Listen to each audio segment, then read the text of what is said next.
I'm Doug Young. I'm a contributing editor with Acoustic Guitar, and I'm here to demonstrate the examples in Acoustic Guitar's 20th anniversary lesson on Chet Atkins.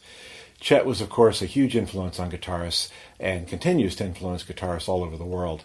He was a noticeable influence on a young George Harrison on the early Beatle albums.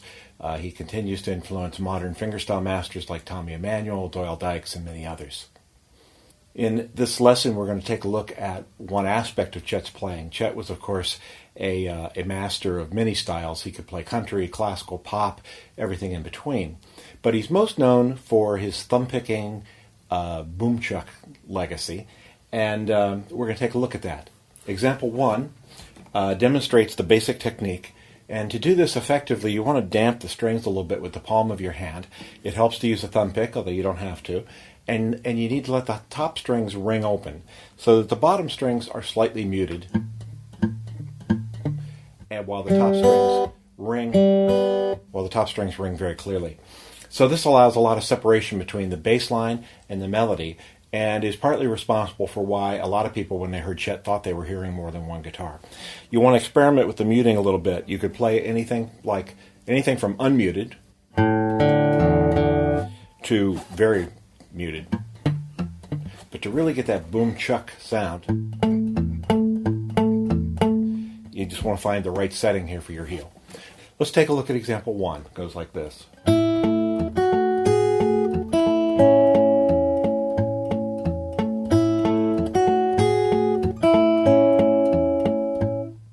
Now, Chet always looked like he was playing completely relaxed, totally effortless.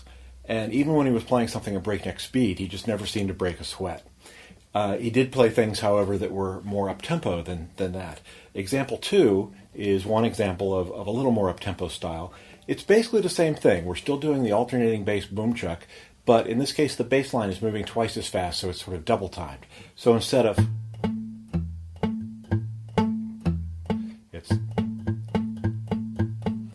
Other than that, it's the same basic idea. Mute with the palm of your hand and try to make the melody notes ring.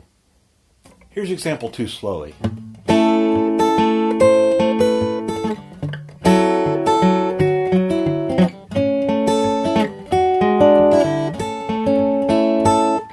And a little faster.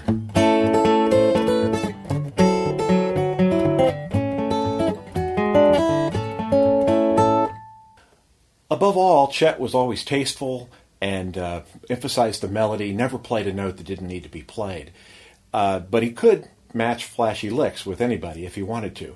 And he would sometimes use flashy cross-string runs or chromatic runs as intros or endings to add a little spice to the tunes. Example 3 is an example of those techniques. Let's look at the first half very slowly. The first half of the lick is a cross-string run, a little bit of a banjo-type roll. I'll play it slowly.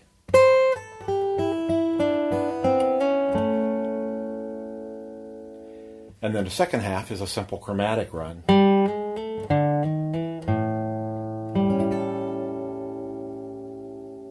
And in on a chord. That'd be a good ending for a tune. Let me play the whole lick very slowly.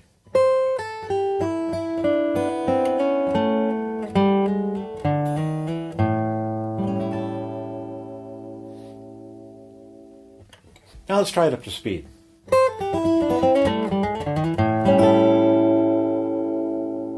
You can find the sheet music, the tab for these examples, as well as my article about Chet Atkins, online at acousticguitar.com or in the February 2010 issue of Acoustic Guitar.